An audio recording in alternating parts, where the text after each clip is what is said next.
Hello, this is Dr. Churchill returning for Astronomy 308 into the final frontier.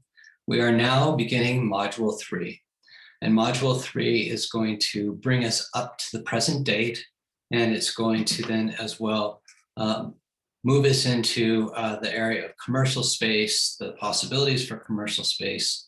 We may even talk about space law, and of course, toward the latter part of this module, we're really going to do a Hail Mary into the future and talk about warp drive, how to get to the stars, breakthrough projects that are being worked on, and really want to share with you sort of this potential positive vision that humanity really could embrace if it would choose to do so. But we also will spend some time in this module talking a little bit about the possibility of basically space wars and the Space Force type of scenario where people are basically battling it out for territories and resources in the solar system over the next several hundred years. And let's hope that really doesn't play out, but it's something we will talk about as well. Anyway, today is going to be sort of a concentration on something that we're going to call The Fight for Space, which is a documentary that was built from grassroots contributions. And it's a movie that you can watch online. I have a link to it for the class. You can also purchase it or stream it live, on Amazon or many of these other movie providers, streaming providers. So I also am going to talk about this theme of the orphans of Apollo, which is to say, effectively people my age that grew up in the era of the Apollo missions that saw the world, the future, the cities of tomorrow, the industries of tomorrow, and really thought that we would be working in space and perhaps even working on the moon by the time the year 2000 hit and we were in our 40s. But that didn't happen. And so there's sort of this missed generation because it seems that space 2.0, if you will, or new space, as they sometimes call it, is really starting to kick into gear in the 2020s. And I think by the 2050s will be a full-fledged industry. So anyway, let's just go through the slide deck today. And I just want to let you know that for this module 3.1, this is the only slide deck. The other thing is that there's a Canvas page that you need to read, which is not too long, which will be used for the attendance quiz for what we call 3.1b. Okay, so let me go ahead and share my screen. Okay, great. And now I'm going to just increase my window a hair. There we go.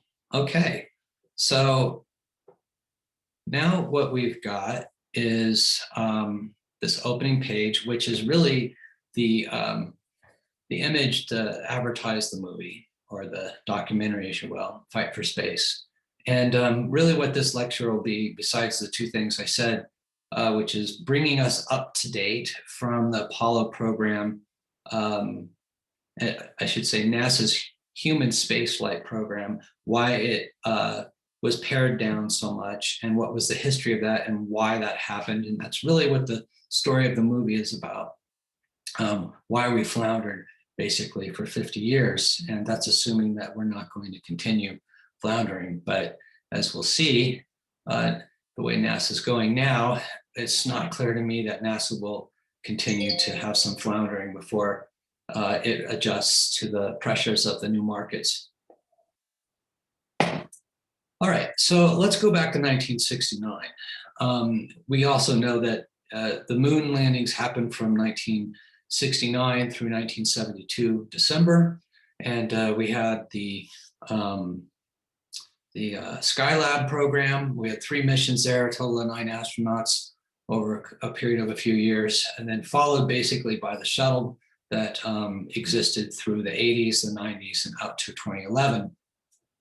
So I'm just going to talk about why those programs were won the budgets, why those were backed by the Congress, and sort of like when we get to, say, the Clinton administration in the 90s, what happened to space, and then what happened in the aughts with George Bush and whatnot. So we're gonna talk about this story. Now, one of the things that's key to understand is that every time a new administration comes in, meaning a new president, NASA being an administration is really guided by the executive branch and the administration. And so basically when a new president comes in, a new administrator for NASA comes in, and the whole vision of what NASA is going to do during that president's tenure can be completely changed, and the budget can be completely changed. And so there's this cycle that's not very stable for an entity like NASA that would really benefit from long-term vision programs, if you will. Okay, so has it ever had a long-term vision program? And the answer is absolutely no. That's not to say that people that work for NASA didn't have long-term visions. They did. And did they pitch them to the Congress and to the different presidents? Yes, they did. Were they ever successful? No, they weren't. Okay, and even the moon program itself, the directive that Kennedy gave was a crisis program. When Kennedy gave his speech, he basically was saying we're going to put a man on the moon and return him safely to Earth. He only meant one man, and he meant one time. Put some footsteps on there, plant the flag, come home, and that was it. That was the Apollo project. Of course, a huge industrial space complex, I should say, space industry complex across the entire nation was built, and that infrastructure had 400,000 employees, and it had developed all kinds of new technologies that were pointed toward this moon mission. So obviously, after the first mission, there was impetus to continue doing some more missions. But in the end, Apollo didn't have a long-term arcing goal. It just had one small crisis program goal. So, and basically, when a new president came in 1968, 1969, actually, in January, that was Richard Nixon. And Richard Nixon was not a space visionary, plain and simple. And in fact, though he was president when Neil Armstrong and Buzz Aldrin walked on the moon and had that historic phone call from the White House, he was done with it after that. He wanted to really cut it back. And cut it back they did, from Apollo 20 all the way down to only Apollo 17. Okay, so James Webb decided to retire. Remember, he was the administrator of NASA at the time. And then Nixon put in Thomas Paine. And I really like Thomas Paine. I think he did a good job trying to convince the Nixon administration to move forward. And in fact, if you go back to an old National Geographic magazine from December of 1969, they lay out Thomas Paine's vision of NASA, and he had us, on the moon in the late 70s, permanent, and he had actually footsteps on Mars in 1985. There was a lot of vision, there was a lot of ideas here, and in fact, there was an entire program you'll see talked about of shuttling through cislunar space, having permanent orbiters around the moon, having a space shuttle then that could carry things up into Earth orbit, then a transfer vehicle that would take things out to the moon, and then landers that would then bring them back down to the moon and come back up to the permanent. I mean, it was just a full-on network that was a basis for building an infrastructure, much like the Transcontinental Railroad built an infrastructure across the United States in a time when, it took people half a year to 3 months to half a year to cross, and it was very dangerous, and the mortality rate was very high. But that all changed through the Transcontinental Railroad. So this was that kind of idea. Let's build a transcontinental, network, trans-cislunar network. And that all just got shot down. And the only thing that survived the entire proposal was the space shuttle. That was it. And so anyway, so in 1969, we're going to build the space station, have it built, supplied by the shuttle, and then we're going to have the cislunar things I described about. So NASA, Nixon just cut the space station. So they had to reinvent the shuttle. And so they really basically made these 6 bullet points, to sort of make it a short duration orbital mission to transport things up to orbit, to allow some scientific experiments to happen, and then also to repair and service satellites was actually was one of the most fantastic things that came out of the space shuttle program. And then of course, rescue in space. All right. But the space shuttle was promised to fly about 50 times a year. So we're talking, twice a month, once every 2-week turnaround, maybe even every week, because there's actually 52 weeks in the year. So low cost, reliable, usable, reusable, all of this. So it was the first reusable technology. It was supposed to be this, little space bus. Now, they cut the budget so badly on the space shuttle that they had to change the designs. And then on those designs, they had to put the solid rocket boosters at the same level as the crew cabin, okay, and also the oxygen and hydrogen tank. You've seen the design, you know about the Challenger accident, okay? So that design ended up really costing a lot of lives, and that was due to budget cuts. So not only was the shuttle the only thing that made it, the shuttle was then also budget cut so badly that it became compromised in terms of safety standards. They boasted that it would cost about $10 million per flight and get the cost of putting a pound in space down to $100. We are nowhere near that now. We'll show toward the end of this slide deck that we're actually at about the $1,000 range right now. Yeah, anyway, it was a complete and utter failure. It cost about $1.2 billion per flight in the end. And when the Challenger accident happened in 1986, NASA changed the whole nature of the shuttle program. If you remember that graph, it shows the number of launches increasing rapidly from 1981. In 1985, they got up to, I think it was about 12 launches per year, not anywhere close to 24 to 50 that they were boasting. And then Challenger accident happened, and they just never achieved sort of the more than 10 per year mark. So anyway, the shuttle became if it does not require humans, then launch it on a rocket, because up to that point in time, they were just putting everything on the space shuttle, every satellite that you could imagine, and having the astronauts carted up there. Okay, so let's talk a little bit about this transition through Nixon, and then we're going to sort of skip the Carter years and where space really wasn't talked about, and then go to Reagan, and then go to George Bush. And so I have these three presidents here on the right, Nixon on the top, followed by Reagan and George Herbert Walker Bush.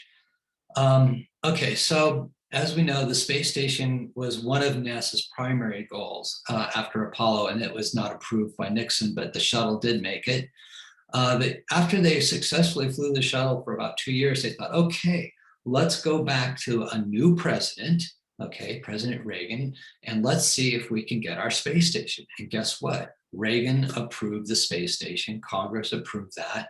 Okay, it was supposed to be about $150 billion. It was going to involve collaborations by many nations. The problem was that, a lot of space critics were saying, what's the purpose of the space station? Because they had this circular logic. Well, we're going to build the shuttle so that we can take things to the space station. Okay, we're going to build a space station so that the shuttle has someplace to go. And this circular logic really couldn't break out and inspire people. Okay, so if you are asked, okay, come with a microphone, and I come up to you, go, what does space do for the man on the street? Okay, I think you would find it very difficult to ask that question. And NASA has done a very poor job in getting people to understand what is actually going on the space station and how that's improving the condition of humanity, or the human condition. All right, basically, as Story Musgrave says in the movie Fight for Space, they don't know. Okay, so around 2010 we finished the space station. It was supposed to be done in 1994, and a lot of people argue that we put so much money into building that space station that we sucked the life out of any other human space program. There just wasn't the money. But nonetheless, we're going to see that there's some attempts. In 1989, when George Herbert Walker Bush became president, okay, he decided that he really wanted to recapture NASA's space program. You know, at this point, it had been 20 years since we walked on the moon, which doesn't seem that long of a time, really, in the grand scheme of things. So he developed something called the Space Exploration Initiative. And boy, that got the NASA engineers to the drawing board, and they went nuts and they went crazy, and they said, we're going to do this and do that. We're going to have spaceports and moon bases and Mars bases and interplanetary spaceships. And they had this whole amazing thing set up, and it's a beautiful plan, but it cost $500 billion. Now, I just want to remind you that during COVID, the government has funded $2 trillion packages, $2 trillion packages to revitalize the economy. So I think this is a question of will. I really do. I think if we really wanted to spend $500 billion to do this, I think that we could do it. We can do 2 trillion to support the economy for COVID, which needs to be done. I am not making any editorial comment about that. I'm just saying, when we have to do bailouts, we find the money. Okay, anyway, by 1990, the word of this program had already leaked into the halls of Congress. The representatives, they understood how big this was. It was just dead on arrival. And unfortunately, because NASA really reached way too far, you know, if they kept it down to 50 billion and not presented this whole thing, maybe they would have gotten some funding. But anyway, they overshot and it got cut down. So now we sort of know that that's dead, and we get into the 1990s. And Robert Zubrin, who's this gentleman in the upper right-hand corner, he was an engineer working at a private company, and he was really passionate about space. He's one of these orphans of Apollo, if you will. And he decided to develop a program with one of his collaborators that he called Mars Direct, the Mars Direct program. And this was a way to basically get to Mars for extremely cheap. I think it was something like $10 billion, and it didn't require any new technology. So it was quite a brilliant plan. And it basically used the what you call surface rendezvous mode. And surface rendezvous, if you remember, we talked about lunar surface rendezvous, and we talked about modes to get to the moon. And this is basically you take a lot of your materials, you land them on the moon, and those materials are meant to support you while you're there, and then give you the materials like the fuel to get home. And so Zubrin's plan was you send this stuff, you land it there. It actually does chemical reactions in the atmosphere to make rocket fuel to get you home, oxygen to breathe. And then the astronauts come and they land, and then they use all those materials and they transfer the fuel and go home. And it was really considered quite a brilliant idea. And in fact, the new administrator who came in 1994 for NASA, Dan Golden, who's the picture here on the right, he really liked the Mars Direct program. And so he started to basically put together NASA white papers and to propose this. Okay, and so by this time, the president was President Clinton, and President Clinton, he had absolutely no interest. Okay, so here you finally have a reduced program. You've got a NASA administrator who wants to go behind it. They try to take it to the president. We got a new president, and he says, no, I'm not interested. And another thing that was DOA, dead on arrival. And so what we're seeing here is that there was no alignment during these times between what was going on in Washington and what's going on in NASA. They just are just going like this back and forth. And I love this. I apparently can't spell Washington. Okay, so anyway, I sort of have a dim view of President Clinton in terms of his vision about space. He really had no vision about space, and he really did not promote anything that had to do with space. Now, whenever I say make an opinion about a president, it doesn't mean that I think that because they weren't good for space, that they weren't a good president in other ways. I'm not making those statements. I'm just saying Clinton, space, no, didn't happen. Okay, so let's move forward through the 1990s. 90s, and nothing's really happening with NASA. They're still working on building the space station, okay, and things like that. Sending the shuttle back and forth, just going up to low Earth orbit and doing that thing and coming back down. And that is the extent of our space program, which is really going nowhere. It's basically saying, you know, I know how to walk to the grocery store. I'm going to just walk back and forth to the grocery store all the time. And I'm not going to, you know, walk the extra mile down the street because, you know, I'm just not going to be troubled to do it. Or I don't have the gumption to do it. So by the time we get to the year 2000, remember we had a very contentious election that year, and George W. Bush becomes president. And by the time that he was sort of in office, he decided that, you know, he wanted to get us started with space, actually. So as we all know, in 2003, the Columbia accident happened, where during reentry they burned up and all 7 astronauts perished. There was really a crisis for NASA, and people were arguing that we should instantly stop the shuttle program, that we should instantly stop human spaceflight, that we weren't really getting, you know, we're spending all this money, we weren't really doing anything with it, and whatnot. And that is a hard argument, because there were some satellites that were being repaired. And one of those satellites that was being repaired was the Hubble Space Telescope, which launched on the shuttle in 1993. And there were 4 servicing missions to that Hubble telescope, and it is now on its 29th year, and will have 30 years of having worked by the time we get to 2023.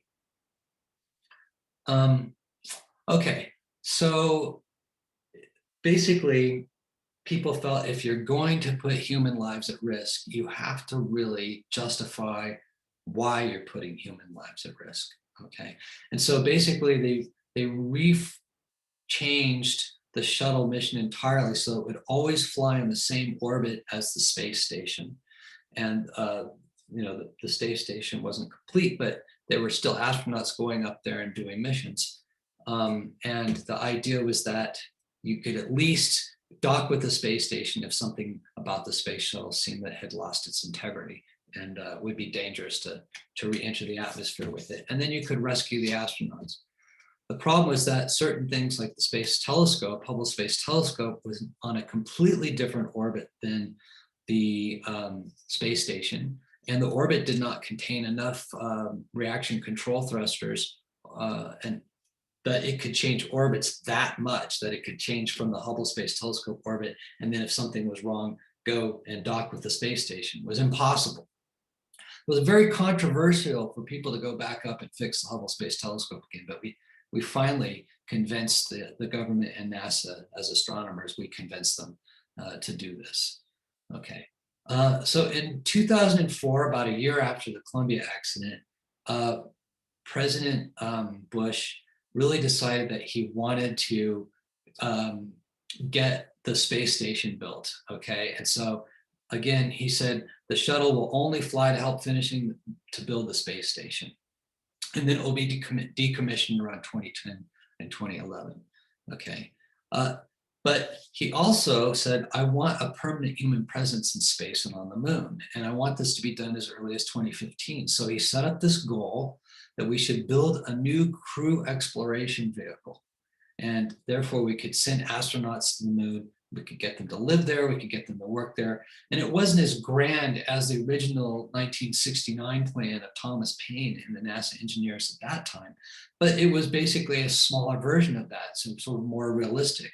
And the idea was that we could make this work for the taxpayer, okay, that they call it taxpayer funded exploration, but if we could extract economic resources from the moon, that would be great. Now, at that time, we didn't know that there was permafrost water ice on the moon.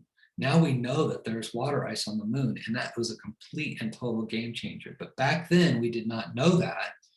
And on account of that, it was, again, very hard to promote the why. Okay.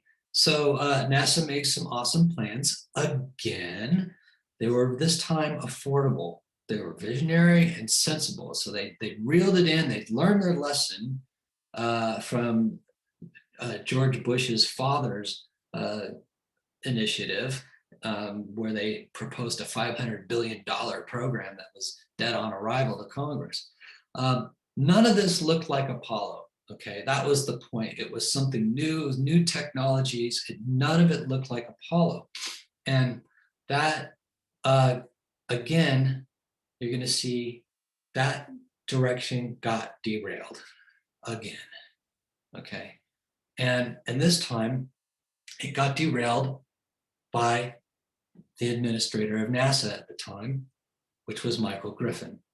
And Michael Griffin decided, we're going to build a big, huge rocket ship, and we're going to make this like Apollo on steroids. And so he really redubbed it. He changed it to this thing called Project Constellation. And you know, if you look at everything through the 2005, 2010 period, you'll see all this, NASA's going to go do this, and Constellation project this, and blah, blah, blah. And of course, it eventually died as well. But so where George Bush had said, let's make permanent people in space, you know, a thing. And NASA had eventually said, let's do this and do so in a non-Apollo way. The administrator took it and basically remorphed it in his vision and called it a bigger, badder Apollo. And this basically completely doomed it, okay? So by 2008, in the Bush administration, there was a cutback on NASA's budget due to these failures and cost overruns. Thank you, Michael Griffin. Okay, so then we have another change over to the president. We have President Obama, and don't forget that he came in during a big economic crisis in which there was a $8 billion bailout, which again blows away the space budget. Okay, and he basically said, you know what, let's sound like we're really visionary and say some big words about increasing investment and breakthrough technologies and 5-year plans and new game changers. Let's talk big, but do nothing. And that's effectively what happened with the Obama administration. And so I apologize if I'm, you know, talking crap about your favorite presidents, but when it comes to the space program, I'm just going to tell you basically how it was. You could call it my opinion, but I'm not alone on it. I can tell you that much. So there was this moment that when I saw it, I was so pissed off at Obama. We stood up at a podium, all of the press was there, big press release opportunity, you know, photo op, and he stood on the podium and said, some people say we should go back to the moon. Well, frankly, we've been there, done that. Oh no, let's do this big stuff. Let's go to Mars. Let's go to asteroids, blah, blah, blah. And he talked about all this stuff, but as I've written here in my slides down here at the bottom, it was empty lip service. They talked about a 5-year plan, but they never even put together a commission to talk about it. Okay, and in my mind, he was worse than Clinton when it came to the space program, because he talked inspiration, but didn't do anything. Okay, so this is the interesting thing. This is the first time where the presidential committee went against the president and argued successfully to the Congress to reinstate the budget for the program that was existing. Basically, let's get the Constellation program back up and running. So Obama's presidential committee realized that the hardware to build Constellation was making very good progress, but it really wasn't funded enough to complete it and then to do any missions. So, you know, they always say, if you build it, they will come, but there was no they will come part. There's no mission budget, no operations budget. So they increased the budget and they changed the goals of Constellation so that it actually could fit within the budget. And this was basically the first time there was a mutiny against the president in terms of this kinds of things. They decided to rename Project Constellation to something called the Space Launch System. And so this is what we have today, a full decade after it was started. So it's been taking a while. In 2011, they overrode Obama, ordered NASA to build the big Apollo on steroids rocket, and they changed the name to the Space Launch System from Constellation. I'm like, way to go, Congress. Well, kind of. I mean, really, do you want to use the old Apollo model? I mean, we had the Saturn V back in 1969. Okay, we're going to build another rocket 50 years later that basically can repeat the Apollo 8 mission if we actually fund it so that we can carry out that mission. So in the end, the SLS, Space Launch System rocket, and the new Orion spacecraft are what we are putting our money into now. That's a program, it's live now, that's what we're working on. These are the launch vehicles and the space capsules that are going to be used for the Artemis program, okay? All right, so here's a picture of the Orion orbiting Earth, and then here's the Space Launch System. And you'll notice that it's got 2 solid rocket boosters on the side of it. Interestingly now, these are very far away from the crew cabin, which is really something we learned at the Space Shuttle was very important. Okay, so some people argue that this is the rocket to nowhere, because basically you're going to rebuild a Saturn V rocket, and so what? You're going to go to the moon back and forth again? You repeat Apollo? Who wants to do that? Is this really worth the money to do that? And some other people say it's the rocket to everywhere. I mean, if we can do 2 to 3 launches per year based upon this design, then we could really do some missions. We might even be able to take people to Mars, not land on it, but orbit it. Okay, it's sort of a one-time moonshot, but I guess we should now call it a Mars shot. So there's a lot of controversy over this, and here's the problem. The Space Launch System is so expensive, it's up to about $9 billion now, that there's no money to really do any other type of human activities in space except through this particular vehicle, okay? Now, Rick Tomlinson, who's a space advisor and space observer and commentator, fantastic man and very insightful. I really learned a lot listening to him. He's quoted in the movie saying, if space is a frontier and your goal is to settle the frontier, if your goal is to settle the frontier for people to live there like they do here, then you need to create a means to do that. And for example, the Transcontinental Railroad is a perfect model of that, where the government subsidized private companies. They built the infrastructure, and then from there, people went out there and settled. Okay, they could get back, they could go back and forth. Materials could be ferried out to them and they can settle in, okay? But his argument is that no frontier has ever been opened based on the development and operation of a single giant government vehicle. So here's a situation where the only way we're going to get to space, where you've got seats for about 4 or 5 people, 2 to 3 times per year, space settlement is never going to happen under that model. Here's the Space Launch System. As you can see, we have the core lower stage, and then we have the basically the stages that get you to orbit, second stage, and then the final stage. This is the service module, the Crew Orion capsule, of course. As you can see, it looks a lot like Apollo, okay, in many ways. Now, it doesn't need 3 stages because to orbit, because it basically has these solid rocket boosters, which provide a great deal of thrust. If you want to know more about it, I've got the website right here. And I can tell you that this module, this crew cabin, the spacecraft payload, contains a generation of Apollo orphans, I guarantee you. Okay, spacecraft payload contains a generation of Apollo orphans. All right, so coming to the very end of this discussion, why is the SLS such a bad idea? And why is it basically dead on arrival? And why does the government keep doing this? All right, well, to be fair, NASA has, we'll talk about this later, put out calls for private rockets to be developed and things like that. And, you know, thanks to Elon Musk, and particularly Elon Musk, and somewhat to Jeff Bezos, who's coming up behind him very rapidly with mini rockets, one called the New Glenn, which should be very, very powerful and highly reusable.